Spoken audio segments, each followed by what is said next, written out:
Facebook executive talks about how social media and digital video are impacting each other. I would like to invite on stage Mr. Saurabh Doshi, Head Media Partnerships Facebook, and Ms. Janine Stein, Editorial Director of Content Asia. Can we please have you all on stage?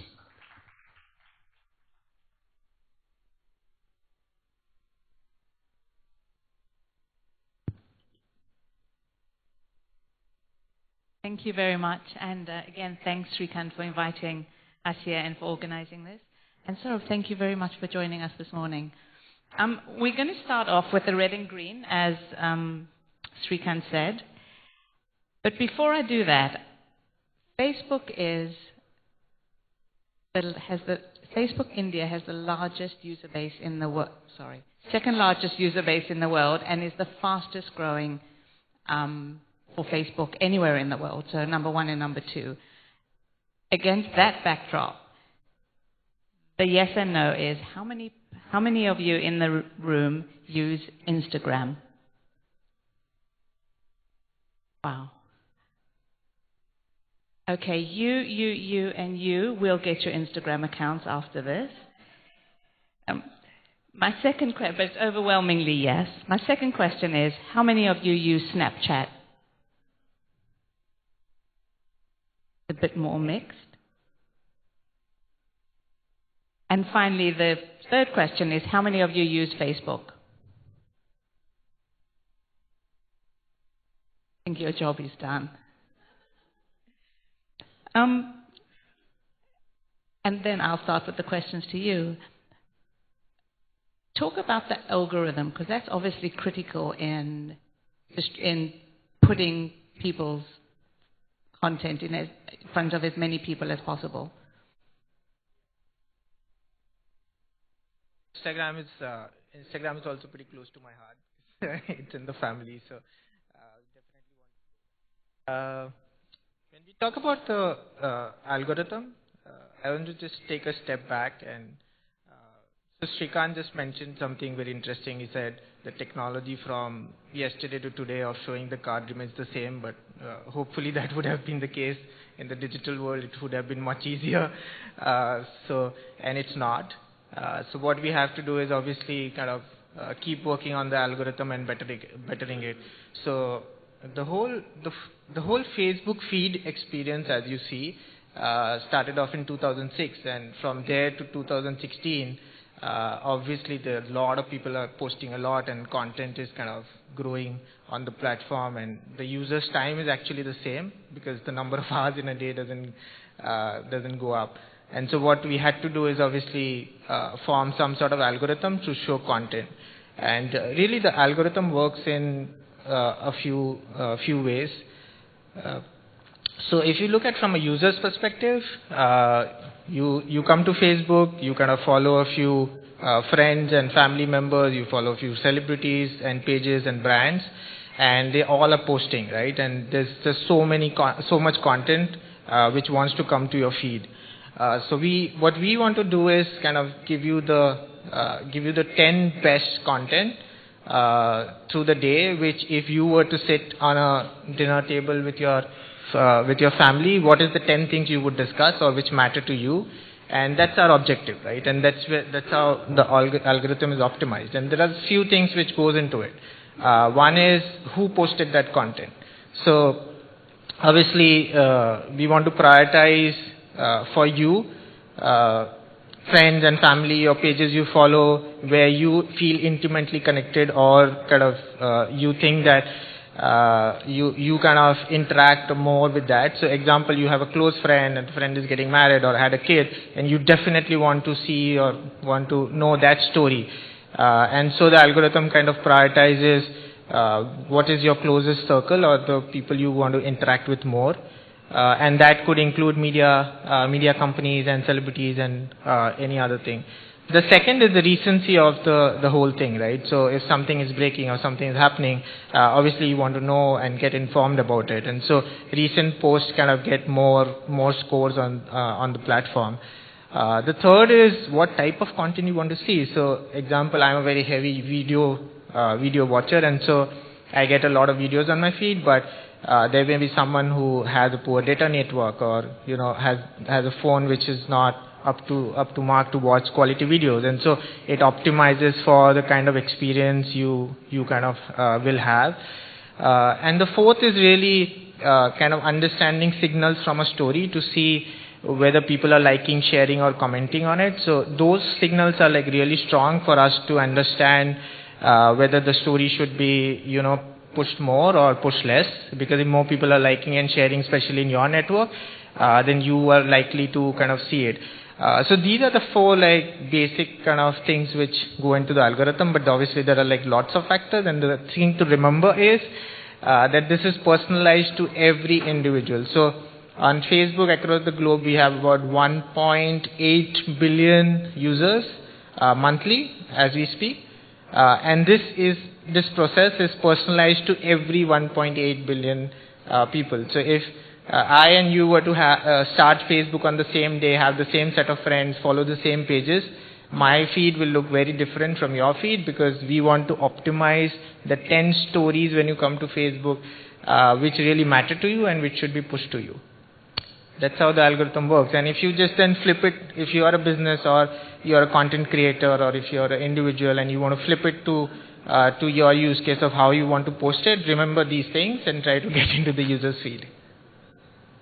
One secret sauce for a content creator or a brand to use, given that you don't disclose what the algorithm is and does, is there just one secret you can share about how to maximize your opportunity and to amplify your message?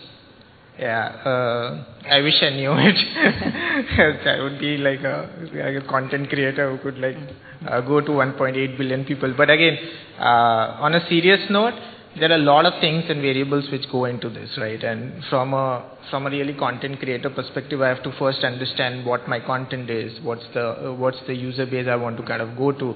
It's absolutely not necessary to go to 1.8 billion people. So there are niche interest, tastes, and depends on who the users want to target. And there are lots of tools available and analytics available. So example, there are detailed metrics, analytics of even what time your users peak, or which location they are coming from, or what's the age demographics and other stuff. So I mean, it's like a very broad question, but you have to really look at your insights, your content, and then kind of optimize for reaching the right audience. It's not about like reaching like volumes, but reaching the right audience.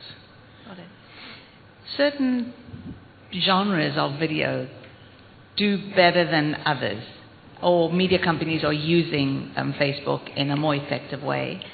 This pretty much mirrors television, which is movies, news, sports. Can you tell us about how movies, news, sports companies are using Facebook most effectively, and why it's mirroring the television space so closely? Because this would be, to me, counterintuitive. I think so. There are a few things here, right? So Facebook started off as an idea to connect friends and family, and that's like still the core DNA for us, right? So connect your friends, connect with your family across.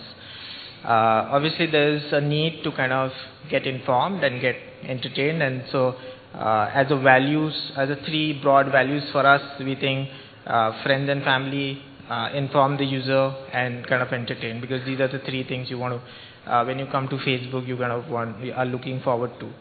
And so there is obviously an intersection of me coming and watching friends and family content, then coming to see something which is happening around me, around media, or there's a movie and I want to talk, Vin Diesel is in town and I want to kind of talk about and watch him live. And the third intersection is somewhere between, say, my mother shared a story of Times of India and that comes on my feed. So whether is it like a media story or a friend story, because my mom kind of shared it, but it's a Times of India story and she wants me to read it. I think the baseline is that we still are like a very strong friend network and a social network. So, and we aren't like a media company. It's like still a tech company, and really with the bottom line of being a strong friend network. And so, in that sense, we aren't really competing with anyone. But then, But then because when users come to the platform, they have this desire to kind of get informed and get entertainment, and so it's a great opportunity for movies, TV, or other kind of organizations, and even like individuals to leverage the users' interest and like a large user base here. And they do it in several ways, right? So, example, most movies these days release trailer or release behind the scene content, or there are celebrities who have like huge fan following, and they kind of interact with the fans, and so it's not really like competing with TV, but I think it's more like additive, and there's a huge user base, and you kind of use that, leverage that to kind of achieve any objective you want. In terms of Facebook Live and Facebook Video, so there's two questions. How did video change the game for Facebook and for creators and brands who are using video to amplify their message? And second is Facebook Live, because that took video to the next level. Yeah. I think on the video question, it's a very eventual shift which we are seeing in how consumers kind of are wanting to consume content, and so users are wanting to consume content. So as Shrikant mentioned, I mean, in early days it was text, and then it was photos, and then it's videos, and probably live is an extension of videos, and 360 is another extension of video, and then there will be something called VR, right? And that's the Oculus piece where you could actually wear something, and I can be here, you can be in Singapore, and we still can play a game or watch a game together. So I think that on the video piece, generally the whole ecosystem or the people's preferences to kind of watch content in a certain manner is kind of, consume content in a certain manner is kind of changing. But live is a very interesting feature and addition to it, right? So the thing about live is that I want to be at a place where I can't be, and I still want to see what's happening. And I'm at home, and so that live gives you an opportunity to be there, and that's like a very core need of a user, right? So, example, I'm a great Amitabh Bachchan fan, and he went live and he was showing from inside his house various paintings and his house and all of that. And as a user, I have like a great desire to kind of see that. And so sitting at home, I'm able to see it, and then that manifests into even various things like live sports, and so not only place but then time, and that like kind of brings about a lot of amazing use cases, not only from celebrities but also media organizations, and then news is such a big piece of that, where you can actually do a lot of breaking news and show reach to people quickly. So there are like a plethora of use case of live which is possible, and so it's been an amazing journey when it's come to Facebook Live, and I think the content is so much differentiated, and really it has the social character in it, which is very different from say TV or anything else, and then the ability to really also engage with it. So if a celebrity is going live, the ability to ask questions and then send some reactions and all of that, and that's just the amazing thing about it. What is required on the part of content creators to set up a kind of Facebook Live social interaction Q&A session? Do they come to you and say, partner with me, or do they just do it? Yeah, so I think most of the tools and products we develop, the very bottom line is scalable models, right? And so it should be really plug and play, and people should be able to easily scale it. And so if you look at live, there's a small button in your phone, and like anyone can go live. So someone sitting in the audience can actually go live now, and show it to someone who's wanting to attend video next but couldn't and is sitting in office because there's some meeting come up, or stuck in traffic but still able to see, and that's like a very small use case, but then there could be like a lot of other stuff. So the products we build really are all scalable, and then the manifestation of that is really a big camera setup which could now plug into Facebook and show live, so it's like broadcast quality live.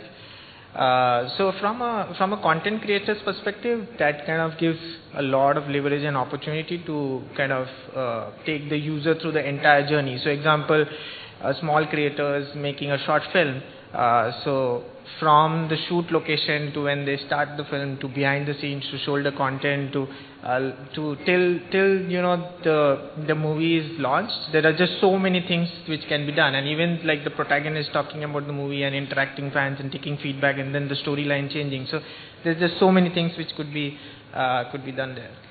Obviously, India has the fastest growing user base and the second largest in the world. You can't work with every single content creator. What is the level of entry for somebody to partner directly with Facebook to grow their business? Yeah. So I don't think we have something like tiering or leveling. It's about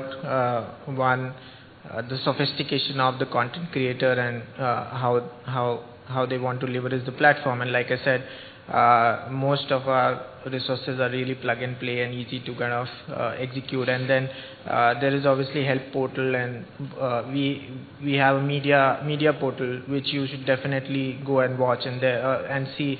So there every tool is explained step by step, and it's pretty easy. There are hordes of case studies from across the world, including from India, of things which are put. And then we regularly conduct a lot of workshops and training for our partners, and not only and we don't differentiate between like big and small, or it's really the creativity aspect of it. And so and there are partners in this room I can see who've done fantastic jobs, like just coming out of college. So there's like Pocket is my friend is sitting there, and they just started one year back, and now are doing millions of views on Facebook. Which is just amazing, right? And maybe even like beating some of the bigger, like so-called bigger networks. And so it's about it's about how much you want to do and your sophistication. And we are obviously there to help you as much as we can. But then most of the models are really scalable and really simple. In terms of monetization, what do you tell people when they say, how is it possible for me to maximize my earnings through Facebook? Yeah, so in terms of monetization, the thing is that so we strongly understand the need of creators to be able to fund their business, right? Yeah. And that's very core, and we've been kind of working on it for a while, and it's kind of taking some shape. So there are a few aspects to monetization, right? So on Facebook right now, example, we have a product called Instant Articles, where publishers could actually publish articles inside of Facebook, and they open up very quickly. So there are loads of kind of ad formats and ways to monetize directly, and so publishers can put videos and carousel ads and lots of other forms of ad themselves inside the article, and you could actually keep all 100% of the revenue of that. So that's one way of, and because you have such a big platform, you get like massive distribution, right? So that's one. The second is ways of assisting people to kind of monetize. So example, branded content. So we have like a whole suite of branded content stuff where if you are a content creator, you can go and sell or get sponsorship from a brand, and then leverage your network on Facebook to kind of make money out of it. And then again, it's all 100% you keep. The third aspect is especially on videos and video monetization. So a few months back, we kind of announced a few tests around, say, doing breaks in live.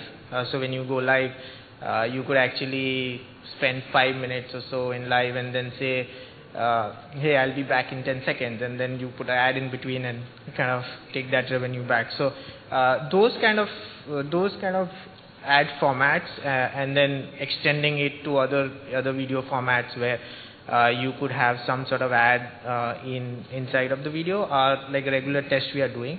In fact, last year we had done some tests around suggested videos where ads were not inside the video, but they were running adjacent to videos, and those we didn't see were really successful. And so now we are kind of testing a lot around ads inside of videos. And so there are various opportunities to monetize, and like I said, we are not there, but we are doing a lot of stuff where we will be there, hopefully. And so there are a lot of tests which are already getting conducted, and hopefully we'll see better and we'll keep on bettering. And it's like this is really a journey which is just started. The video journey is just starting off. So there's just so much to do there. There's also a way promoted posts, and there's a lot of confusion about how much companies should spend, how much creators should spend in order to promote their posts. What do you recommend people do?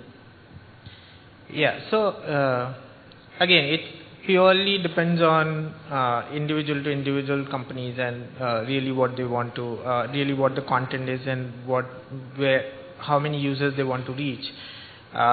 We really do not kind of recommend any sort of model, or there is no secret sauce to saying, okay, target this and spend so much and you kind of get this or will not get this. And there are, I believe that organic content has like a lot of power.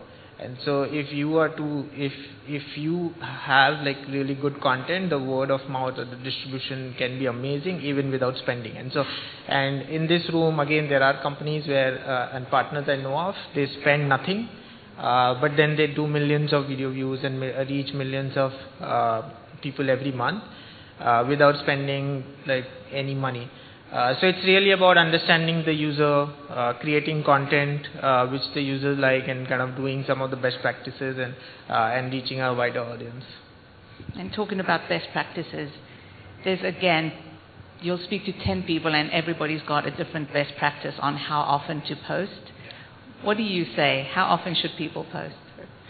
Yeah, so this question I'm kind of asked every time, and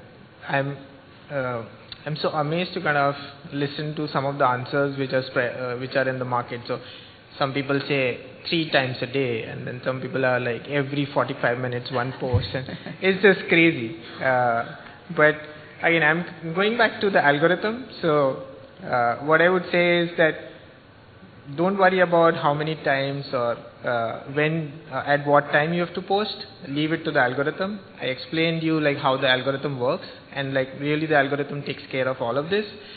Some of our partners post 200 posts a day. Some of our partners post once a week, so it's really on what objectives you want to meet, and what you are comfortable with.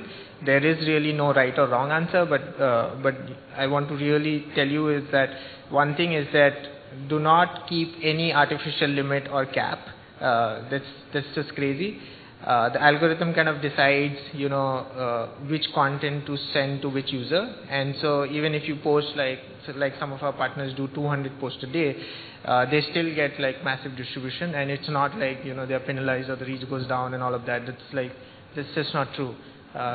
So yeah, I mean, just think of your audience and your content, and kind of and don't think of all of those things.